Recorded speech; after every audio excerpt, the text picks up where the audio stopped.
todos os irmãos e amigos do portal Escola Bíblica Dominical, com a paz do Senhor Jesus. Estamos dando início ao quarto trimestre de 2015 para a classe do Juvenis, revista CPAD. Trimestre este que tem por tema geral Bons Conselhos. Não poderíamos finalizar o ano de uma melhor maneira, pensando em bons conselhos, à luz da palavra de Deus, tendo como referência o livro de Provérbios. Estudar bons conselhos à luz da Bíblia no mundo contemporâneo, no dia em que estamos vivendo, ele vem de uma maneira urgente, importante e necessária para nós como jovens e para nós como adolescentes. Então estaremos estudando ao longo dessas 13 lições que compõem este quarto trimestre bons conselhos à luz de Provérbios. E a lição de número 1, que dá início a esse quarto trimestre, tem por tema para ler Provérbios. E ao pensarmos sobre a necessidade de lermos Provérbios, precisamos ter em mente uma coisa, que nós não nascemos prontos. Exatamente, o ser humano, como bem sabemos, ele não nasce sabendo. Ele já não nasce com a ciência, não nasce com sabedoria. O ser humano, ele aprende ao longo da sua caminhada. Aliás, um pensador, certa feita, disse: se o velho pudesse e o jovem soubesse, não haveria nada que não se fizesse. Se o jovem soubesse e o velho pudesse, não haveria nada que não se fizesse. O fato é que nós não nascemos prontos. E ao longo da nossa caminhada, principalmente quando somos adolescentes e jovens, é comum aquela preciosa frase: se eu soubesse, eu jamais teria feito. Se eu soubesse que o resultado seria esse, eu jamais teria agido dessa maneira, pensado dessa maneira, falado como eu falei. E a palavra de Deus, a Bíblia Sagrada, dela vem a fonte de conselhos. Então, eu preciso ter em mente que a Bíblia ela é a palavra de Deus. É Deus falando com sotaque humano, como diz um teólogo. A Bíblia ela é o manual do fabricante. Quando eu compro uma televisão, ela vem com o manual. E se eu utilizar o manual para manusear aquela televisão, o tempo de vida útil dela será muito maior. E quando nós observamos a palavra de Deus como nosso manual de regra, fé e prática, o nosso tempo de vida e a qualidade será muito melhor. Não só pensando na vida terrena, de viver bem com o nosso próximo, mas viver bem com Deus e habitar com Ele na eternidade.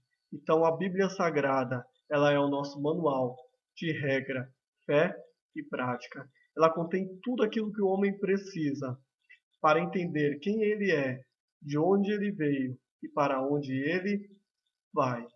Pensando nesse aspecto, eu não preciso errar para aprender. A Bíblia, ela sempre me mostra antes. A palavra de Deus é o meu farol, é a lâmpada para os meus pés e luz para o meu caminho. Ela vai iluminar o meu caminho. Então eu não preciso cair, eu não preciso errar. As Escrituras vão sempre me mostrar antes.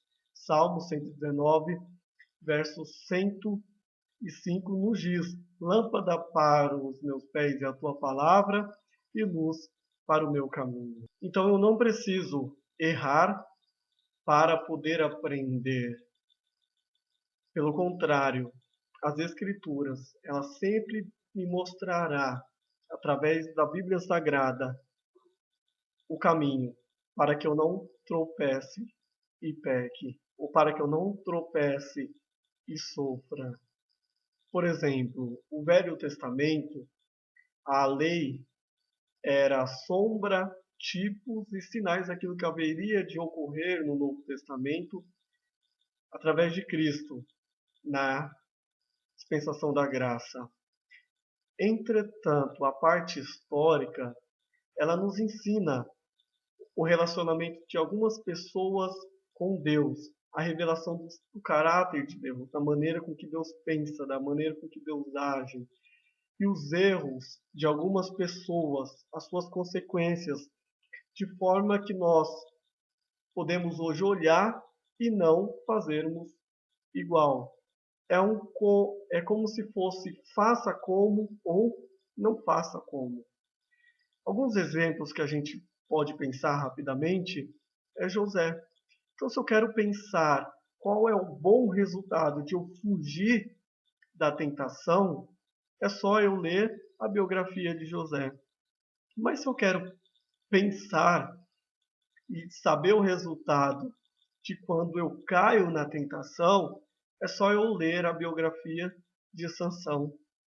Sansão caiu na tentação, Sansão brincou com o seu chamado, com todo o objetivo, todo o propósito que Deus tinha para a sua vida e teve um triste resultado. Sansão, uma expressão muito forte, dizia: ela agrada aos meus olhos. E posterior, Sansão ficou com os 2 olhos furados, literalmente. Mas se a gente quer saber também o resultado da soberba na vida de um homem, é só a gente acompanhar a biografia de Nabucodonosor. Lá mostra o que Deus pensa sobre a soberba e o resultado na vida de um homem. Mas se quisermos pensar sobre o resultado de um adultério, é só a gente, e o que Deus pensa sobre ele, é só a gente ler a biografia de Davi com Betseba. Se a gente for pensar também sobre o resultado da fornicação, é só a gente ver a história de Aminon com Tamar. Mas se quisermos pensar sobre a importância de nós sermos obedientes a Deus e a sua palavra, é só a gente ver, pensar um pouquinho sobre a história de Enoque, que está em Gênesis capítulo 5, verso 24. Se a gente quiser pensar sobre o amor de Deus, é só olhar para Cristo. Romanos capítulo 5, verso 8, que morreu, ele deu a vida por nós, nós temos ainda, quando éramos ainda pecadores. Então a gente precisa ter isso muito claro, que não precisamos errar para entender o certo ou o errado. A palavra de Deus, ela é lâmpada para os nossos pés e luz para o nosso caminho. E o livro de Provérbios, em especial, ele vai cuidar de várias partes da nossa vida. Muitos de nós, talvez, não temos o pai ou a mãe, ou talvez não temos os dois. Mas o livro de Provérbios, o capítulo 1 ao 9, por várias vezes, ele vai usar a seguinte expressão: filho meu, filho meu, filho meu, filho meu, faça isso, filho meu, não faça isso. É o cuidado do Espírito Santo por nós, através das Escrituras, nos guiando e nos ensinando a viver enquanto estamos na terra. Provérbios capítulo 4, verso 18 diz: mas a vereda dos justos é como a luz da aurora, que vai brilhando mais e mais até ser dia perfeito. Então, somente pela palavra de Deus é que o homem passa a caminhar até alcançar o dia perfeito. Então, nós não precisamos errar para poder aprender. As Escrituras, ela nos guia ao bom caminho. Ela nos guia mais e mais até que cheguemos ao dia perfeito. E a pergunta que precisamos fazer sempre que recebemos um conselho é esta: quem está dando este conselho? Qual é a fonte do conselho? Que referência que tem a pessoa para me dar esse conselho? Para onde esse conselho vai me levar? No dia em que vivemos, no mundo contemporâneo, o que não falta são pessoas bem intencionadas nos trazendo conselhos. Conselhos de todas sortes, conselhos de todos os tipos. É conselho pessoalmente, é conselho no WhatsApp, é conselho no Facebook. São diversos conselhos nos blogs que tem 2, 3, 4 milhões de pessoas seguindo. São jovens querendo nos dar conselhos através desses blogs, desses canais que tem no YouTube. A pergunta é: qual é a referência desses conselhos? Eu devolvi esse tipo de conselho? Eu não devolvi esse tipo de conselho? A resposta para estas perguntas estaremos dando na próxima aula, que estaremos tratando especificamente sobre este assunto. Só queremos deixar um salmo de capítulo 1, verso 1. Bem-aventurado o homem que não anda segundo o conselho dos ímpios. Então, ao recebermos um conselho, a gente precisa analisar a sua fonte. A gente precisa entender que tipo de conselho é esse que estamos recebendo. E o livro de Provérbios não é diferente. A pergunta é: quem está nos dando este conselho? Quem que nos dará este conselho, essas 13 lições? Quem escreveu o livro de Provérbios? A resposta está lá em Provérbios. Provérbios capítulo 1, verso 1.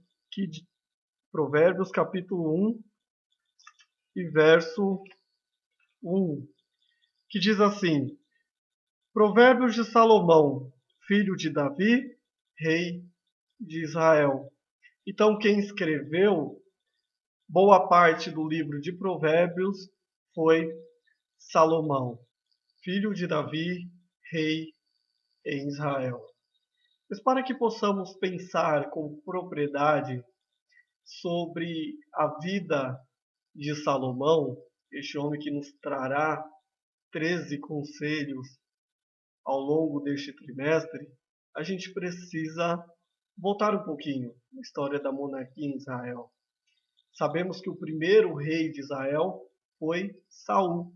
Saul reinou por 40 anos e ele começou muito bem, inclusive a sua chamada. Muitos pregadores, em alguns estudos, algumas pessoas costumam pegar só a parte negativa da história de Saul. Entretanto, o seu início, inclusive quando Samuel o unge rei de Israel, foi muito bonito até. É o que a gente vê lá no primeiro livro de Samuel, capítulo 10 e verso 24. A Bíblia nos traz uma expressão muito bonita para com Saul. Então disse Samuel a todo o povo: Vede já quem o Senhor tem elegido, pois em todo o povo não há nenhum semelhante a ele. Então jubilou todo o povo e disseram: Viva o rei! Então Saul é aclamado rei, e a Bíblia era explícita em dizer que não havia ninguém no povo semelhante a Saul. A Bíblia também diz que ele se sobressaía aos ombros, aos demais homens. Então era um rapaz formoso.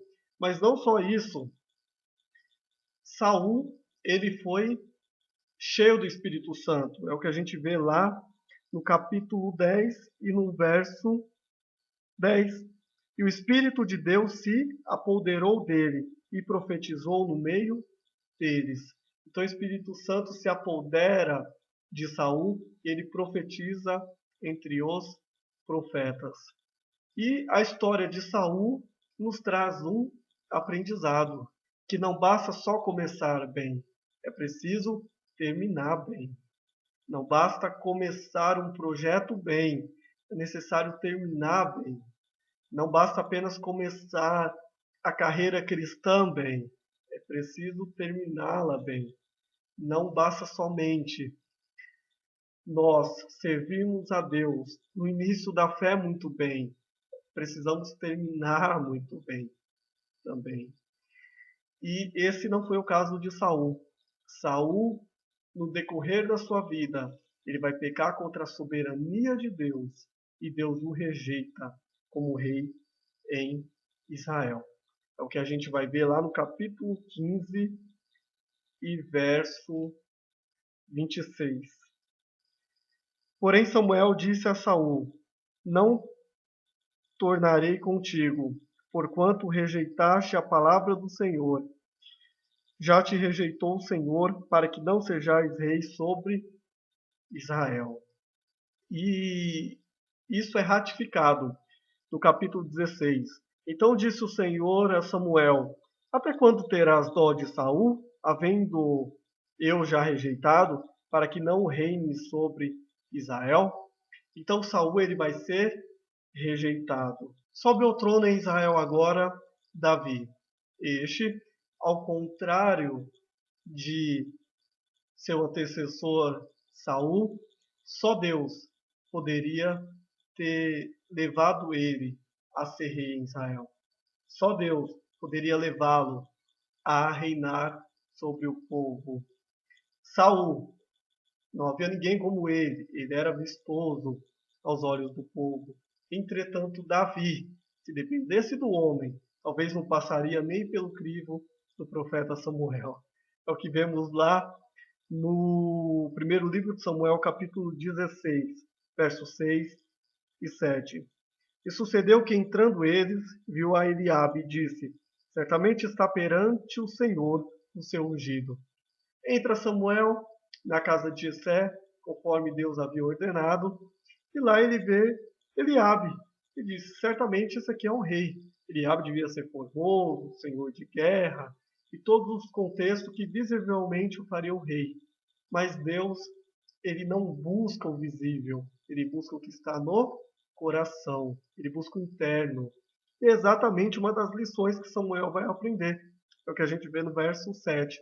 Samuel, ele nasceu, dias depois foi para o templo e lá ficou boa parte da sua vida. Samuel, ele era profeta, sacerdote e juiz em Israel.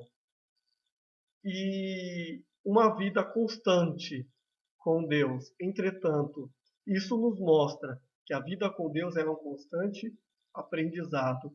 E o que Deus fala para Samuel? Porém o Senhor disse a Samuel: Não atentes para a sua aparência, nem para a sua altura da sua estatura, porque o tenho rejeitado. Porque o Senhor não vê como o homem vê, pois o homem vê o que está diante dos olhos, porém o Senhor olha para o coração. Deus disse a Samuel: Não vê a estatura, não vê a aparência, porque o homem vê o externo e eu vejo o interno, eu olho para o coração.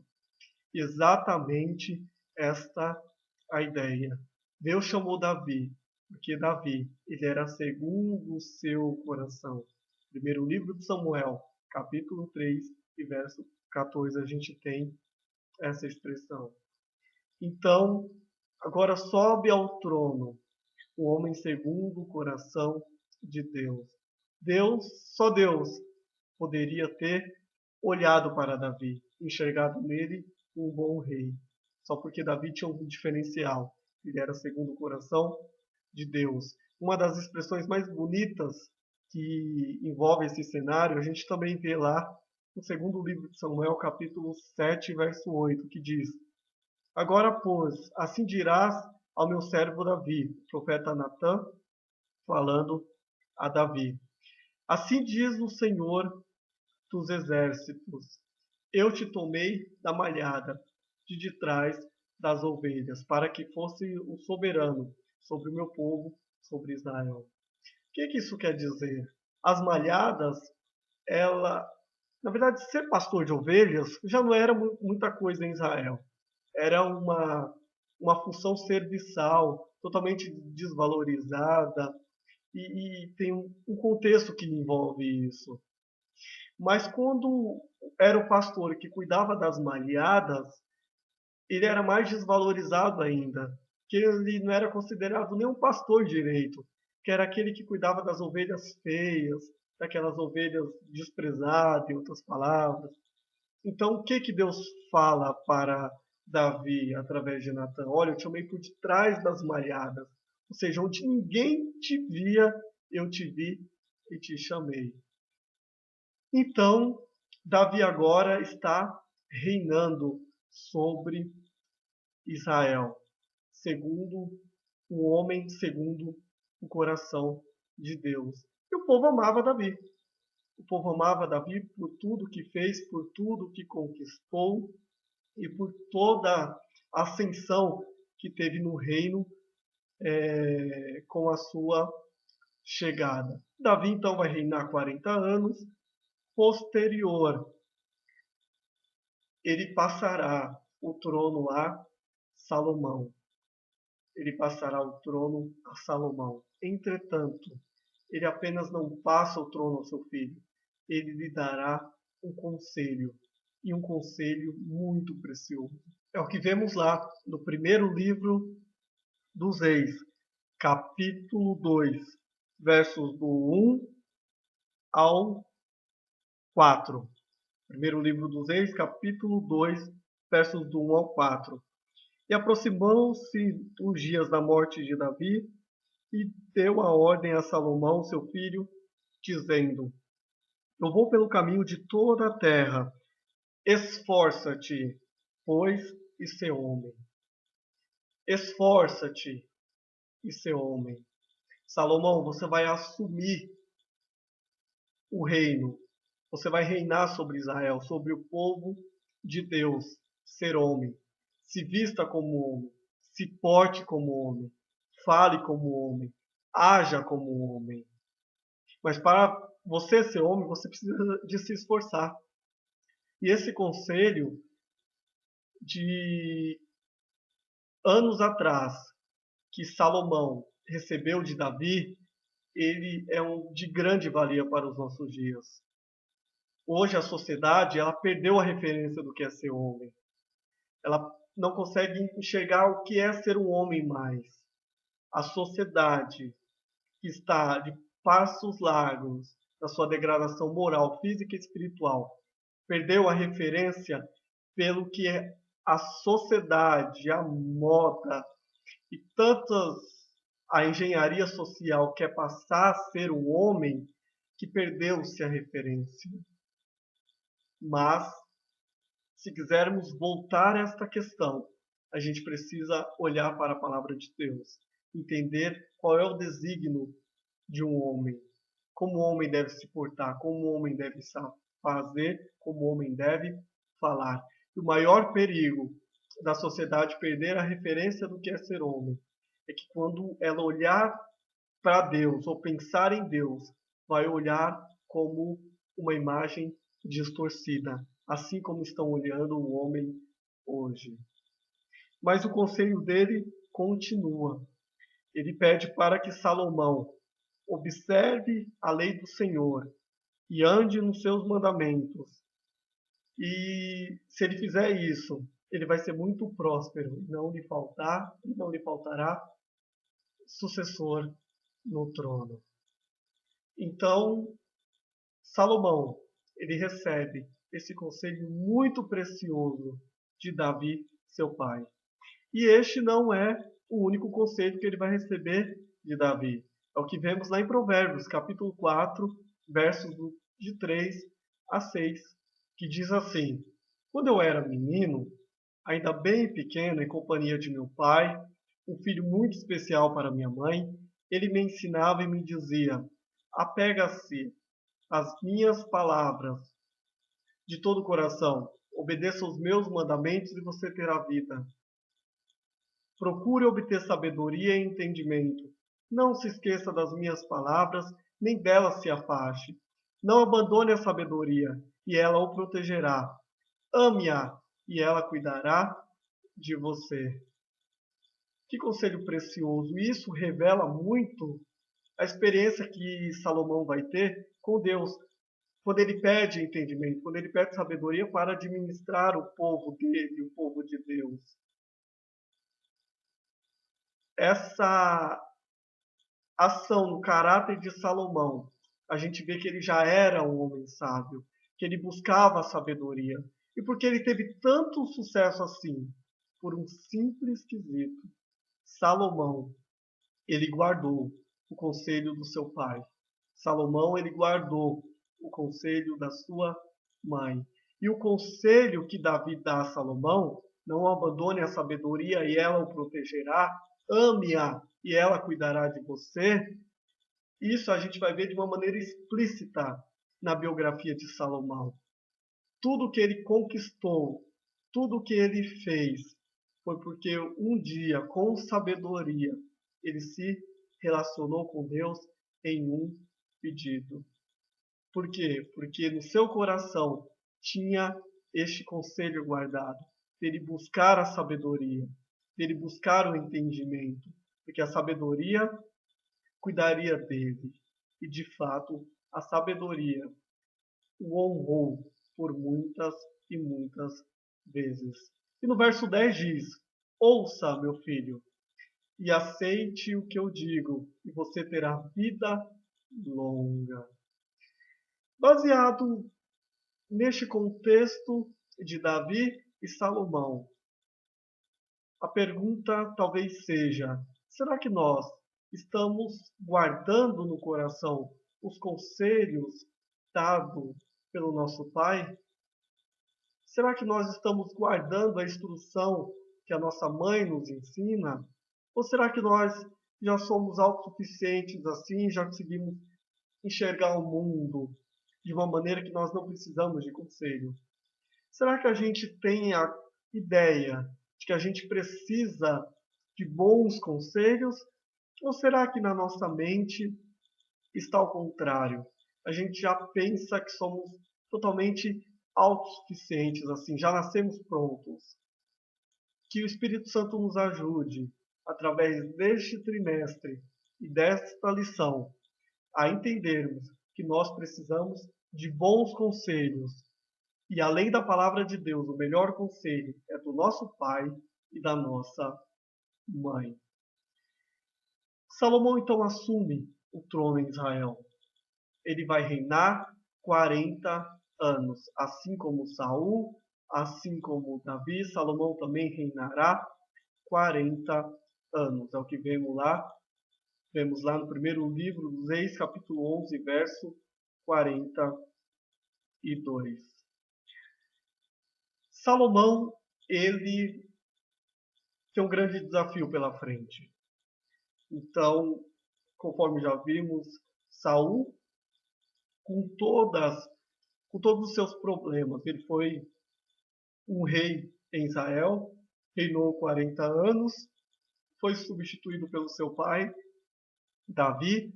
O povo amava Davi por tudo que Davi conquistou, por todo o zelo que Davi tinha para com as coisas de Deus, mesmo com o problema moral que Davi teve, ele vai, se arrepende, pede perdão para Deus, Deus perdoa Davi, e ele encerra muito bem o seu reinado. E agora, eu imagino que Salomão está de frente a um cenário muito tenebroso, a um desafio muito grande, porque alguns historiadores dizem que Salomão, quando sobe ao trono em Israel, ele tinha apenas 20 anos. Então, há toda uma história envolvida. Saul, conforme já vemos, Davi, que teve um excelente reinado, o povo amava Davi, agora sobe o seu filho Salomão.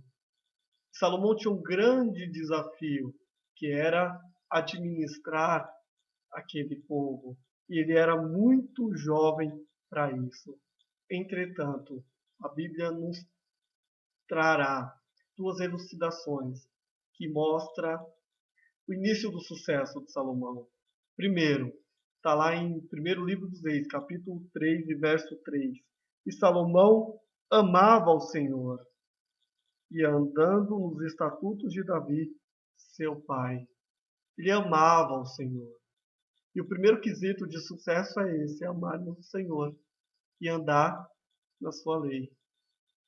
Por mais uma vez a gente vê que Salomão guardou os conselhos do seu pai. Mas um outro quesito de Salomão é que ele ouviu bons conselhos ao longo da sua vida pelo seu pai. Ele guardou no seu coração. E isso reflete na sua vida. Ao subir no trono, Salomão ele vai oferecer a Deus 1000 holocaustos. Vai fazer um grande sacrifício em adoração a Deus. Deus aparece a Salomão e pede para ele fazer o pedido que gostaria. Salomão então diz, tudo isso está narrado no primeiro livro dos Reis, capítulo 3. Salomão então diz o quão Deus havia sido bom para com Davi. É o que a gente vê lá no verso 6. No verso 7, Salomão diz a Deus que agora ele estava frente a esse povo e que ele era muito novo ainda e não sabia sair e nem entrar. Conforme já dissemos, alguns historiadores dizem que Salomão tinha aproximadamente 20 anos de idade quando subiu ao trono em Israel. E o pedido para Deus foi, verso 9: a teu servo, pois, dá um coração entendido para julgar a teu povo, para que prudentemente discirna entre o bem e o mal. Porque quem poderia julgar este povo tão grande? Verso 10. E esta palavra pareceu boa aos olhos do Senhor, que Salomão pedisse esta coisa. Salomão vai dizer que ele não sabia entrar e nem sair. E aí ele pediu um coração para discernir o bem e o mal, para que ele pudesse, com sabedoria, julgar aquele povo.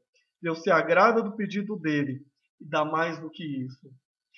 Nos dias de Salomão, não houve ninguém mais rico, mais próspero quanto ele, quanto o reino de Israel. Nos dias de Salomão, nos 40 anos, Israel foi a grande potência do mundo. Israel foi referência para todas as nações. E posterior e antes de Salomão, não houve ninguém na face da terra tão sábio e tão entendido. Apenas Jesus, que posteriormente seria acima de Salomão, em sabedoria, em entendimento, em graça. Mas Salomão, em sabedoria e entendimento, como homem, antes e depois, jamais ninguém foi como ele. E nos seus dias ele foi o homem mais rico da terra. Os anos dourados em Israel, na administração de Salomão, é possível observar pela arqueologia. A arqueologia é testemunha das suas habilidades na arquitetura e engenharia, da sua competência na administração, da sua capacidade de administrar, de fazer e de criar. Uma das maiores referências, e essa é notório a todos que levam o seu nome, é o templo que ele vai fazer para Deus, o chamado Templo de Salomão, e posteriormente, depois de destruído, ele vai ser refeito, reformado por Herodes. Ele também mostrou possuir sabedoria em questões práticas da administração. Capítulo 3, do 16 ao 28 do primeiro livro dos Reis. Primeiro livro dos Reis, capítulo 3, versos 16 a 28. Ele fez 3.000 provérbios e mais de 1.000 hinos. Primeiro livro dos Reis, capítulo 4, verso 32. E foi capaz de responder as perguntas mais difíceis da rainha de Sabá. Capítulo 10, primeiro livro de Reis, capítulo capítulo 10 do primeiro livro de Reis, versos do 1 ao 10. Eclesiastes, capítulo 2 também nos mostra um pouco daquilo que Salomão foi, um pouco daquilo que ele conquistou. Aliás, este capítulo de Eclesiastes, ele nos traz uma revelação muito bonita sobre a biografia de Salomão. Revelação esta que só Salomão poderia e pôde dizer. Está lá, Eclesiastes capítulo 2, verso 10. E tudo quanto desejar os meus olhos, não vos neguei, nem privei o meu coração de alegria alguma, mas o meu coração se alegrou por todo o meu trabalho, e esta foi a minha porção de todo o meu trabalho. Tudo que os olhos dele desejou, ele o fez, ele o executou. Então, o homem com essa patente, ele tem alguma coisa a nos aconselhar, através deste trimestre, tendo como base o livro de Provérbios. Um homem que tudo que os olhos dele desejou, ele não negou, ele o fez, não privou o coração dele de nada. Alguma coisa ele tem a nos ensinar. E é isso que estaremos pensando ao longo deste trimestre. Alguns comentaristas apontam que Salomão escreveu o livro de Provérbios na sua juventude e o livro de Eclesiastes na sua velhice, depois de ele ter passado aquele período longe de Deus, foi passivo a questão da idolatria, e depois dessa experiência ele escreve o livro de Eclesiastes. E é interessante como o livro de Provérbios começa. Provérbios capítulo 1, verso 7. O temor do Senhor é o princípio do conhecimento. Os loucos desprezam a sabedoria e a instrução. E aí ele vai encerrar o livro de Eclesiastes, Eclesiastes capítulo 12, verso 13, dizendo: de tudo que se tem ouvido, o fim é: teme a Deus e guarda os seus mandamentos, porque isto é o dever de todo homem. Isso é interessante a gente observar. Depois dele ter vivido tudo em sua vida, nós já lemos aqui que tudo que os olhos dele desejou, seu coração quis, ele fez. Mas o resumo de tudo isso era temer ao Senhor. E isso era o dever de todo o homem. O livro de Provérbios, então, nos traz alguns significados. Por exemplo, o nome Provérbios, para nós hoje, nos nossos dias, mundo contemporâneo, tem uma ideia mais de máxima, né? Então, tem aquelas ideias, um bonito provérbio, por exemplo, Deus ajuda quem cedo madruga, que é baseado na experiência humana. Entretanto, antigamente para o hebreu, a palavra provérbio tinha um significado muito mais amplo. Então, ele era usado não somente para expressar máximas, como a gente utiliza hoje, mas para interpretar o ensino ético da fé do povo de Israel. A palavra vem do verbo que significa ser como ou comparar. Então é por isso que o livro de Provérbios encontra uma série de similares, contrastes e paralelismos. Ou seja, a gente vai ver muitas comparações, linhas de raciocínio, comparando uma coisa com a outra. Então essa era a proposta. A sabedoria de Provérbios coloca Deus no centro da vida do homem. Então isso é importante a gente ter como referência e característica desse livro que estaremos estudando. A sabedoria expressa por Salomão no Antigo Testamento teria a sua revelação mais plena em Jesus Cristo, nos dias da nova aliança. É o que a gente vê lá em Mateus capítulo 12, verso 42 e Lucas 11, 31. Inclusive, a expressão de Jesus é muito bonita. A expressão de Jesus foi a seguinte: e eis que está aqui quem é mais do que Salomão. Conforme já mencionamos, Salomão foi o homem mais sábio da terra. Entretanto, Jesus, ele foi maior do que Salomão em sabedoria, em graça, em poder. Jesus, ele é o centro das Escrituras e da história. Mas Paulo, ele vai apontar Cristo como a sabedoria de Deus. 1 Coríntios, capítulo 1, verso 24, Colossenses, capítulo 2, verso 3.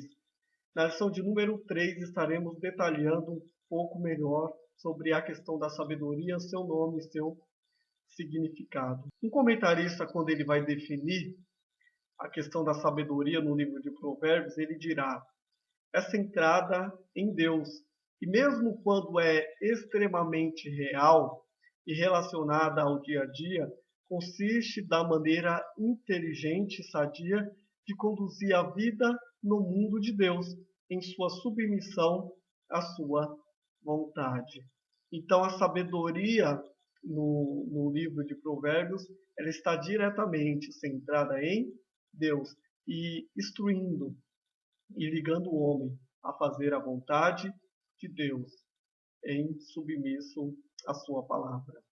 O tema principal do livro de Provérbios é o versículo que já lemos, Provérbios capítulo 1 e verso 7. O temor do Senhor é o princípio do conhecimento. Os loucos desprezam a sabedoria e a instrução. O temor do Senhor é a expressão comum nas Escrituras, especialmente em Salmos e Provérbios. Esse temor não é medo de um castigo, mas o temor que expressa reverência e admiração. É um temor reverente e adorador. Temer a Deus não é ter medo dele, mas colocar-se diante dele em admiração, visto que o significado de tudo e o destino de todas as pessoas estão determinadas por aquilo que Deus é e faz. Então, o temor do Senhor, essa reverência, essa admiração, é o princípio do conhecimento. Mas que princípio é esse? Não necessariamente uma ideia cronológica, o princípio do conhecimento, não é uma ideia cronológica, mas é mais uma ideia da parte principal, ou seja, é o ponto de começo, é a parte principal. Então, o temor ao Senhor é a parte principal do conhecimento. Que Deus em Cristo nos ajude a cada dia mais e mais temê-lo com a reverência e a admiração que lhe é devida. E que ao longo deste trimestre possamos em Cristo crescermos na sua graça e em sabedoria. Nosso convite a você é que você, no decorrer desses 3 meses, leia o livro de Provérbios, leia também o livro de Eclesiastes, releia se possível. E com certeza, com essas 13 aulas e com a lida pausadamente, pesquisa sobre o livro, com certeza, ao final deste trimestre, estaremos muito mais sábios e agradando assim o coração do nosso Deus. Provérbios capítulo 2, verso 6 diz: Pois o Senhor é quem dá sabedoria, e de sua boca procedem o conhecimento e o discernimento. Que Deus, em Cristo, nos abençoe e nos dê um trimestre